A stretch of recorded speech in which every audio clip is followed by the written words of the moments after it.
Hello guys, in this video I'm going to talk about different kinds of pet adoptions in my experience with adopting my animals.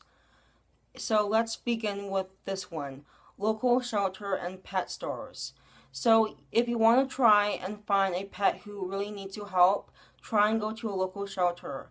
I live next to the Oregon Humane Society and they help thousands of pets every year. And it's one way to help the dogs or the cats or small animals in need. They actually need help. The dogs can be from different houses or like different shelters or just be like in different scenarios of where they take all these homeless animals and they need room so that Oregon Humane Society takes them. Another place is the pet stores, and I think that is like a good way too. If you're looking for a pet, all the supplies are around that store, so it makes things really easy. I like that way for like fish. If you want like a pet fish, I will begin that way by looking at pet stores because they're probably the best way option. And shelters can also be really beneficial, so you can take in every animal, and if you want to help someone in need, you can just check them out and talk to the staff about them. I adopted like a hamster from there from the Oregon Humane Society, and they were really helpful. There are lots of different options because they take in different breeds and different sizes and stuff, so check out that place too. They also post stuff online, so you can just go through the Oregon Humane Society and check them out. The next thing is websites and online. That is probably the best way for me, I feel like. So you can see the different websites and look up like what kind of animal you want and the breed. And online is because like you can have local people around, and I got my bunny Snickers from online. My mom helped me with the whole process of getting a new rabbit, and I like that way the best because it's hands-on. You know the family, you know everything about the bunny, and it's the direct owner, not a the Oregon Humane Society or like the shelter or like the pet store. So online is like by far my best way because you know the owner and it's only like a one or two animal deal and not like 1,000 that you're looking at. There's no paperwork. You can ask as many questions, just like the Oregon Humane Society, but it's really personal if you find an animal online. And newspaper and advertisements. So you probably know like advertisements for like, oh, a new batch of yellow lab puppies up for adoption in 2 weeks for $700, and it's like a fresh litter.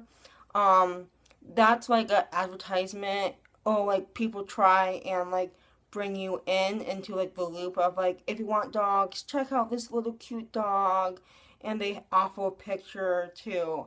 And that's a good way too for like owners or breeders to like, you know, say, I did this. I want you to check out my animals or my pups. And breeders are actually a really good way too. So you know the whole family and they know what they're doing because it's their job.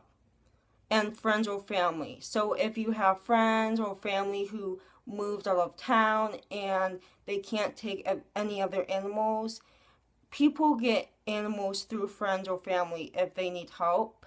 And also it's like a lifesaver, so you don't have to worry about what am I going to do with this animal, because some apartments are not friendly with pets or animals, so you need to find what you're doing with your animals if you're moving. And sometimes if you want to visit your animals when you're moving or you're not allowed to have pets in your like hotel or like vacation, you can leave them with friends or family, and then when they come back you can have them visit their dog or you can just puppy sit for them. I like that too because you get to see them for sure when you visit. I prefer getting pets when raised. I feel a emotional and mental state that's changed my mind in raising my animals. I have raised some chickens and a bunny, and I feel, and it is the best experience of my life. I loved it. I get to know the animal firsthand, and it is just amazing. I couldn't live without not raising my animals. Even though I got hamsters that were like 2 years old and I got fish, I felt like hand raising my animals bonded me with the animal much better. I have all of these updates of my rabbit Snickers every week and then every month of him, and I loved growing up with him, and I got to see the changes in his face and his behavior and all this kind of stuff that matters in raising an animal. I was there for that. I was his mom, and I'm still his mom, but he knows I am his mom, and I just feel really connected to him. So yeah, that is like those options of pet adoptions.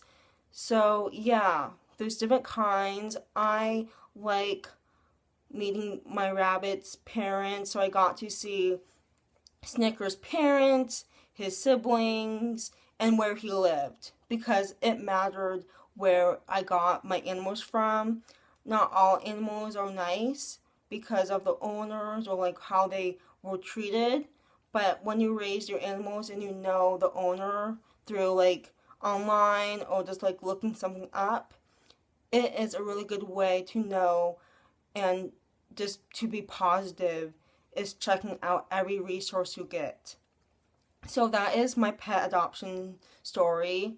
Again, I peace for raising my animals, and I also like helping shelters out too. For my birthdays, I decided for everyone to get like a present or like leashes, food, harnesses, dog beds, and I donated to the Oregon Humane Society. I felt that was a great way to give back to the dogs because some of the dogs were abused and not treated well. They had too many puppies and they wanted to give them somewhere. So I am all for shelters and pet stores. And then websites too. Websites are a really good way because you get to know the options not only in your community but in like other states or different cities you want to try and get that dog from. So yeah, thank you for watching, and I'll see you in my next video.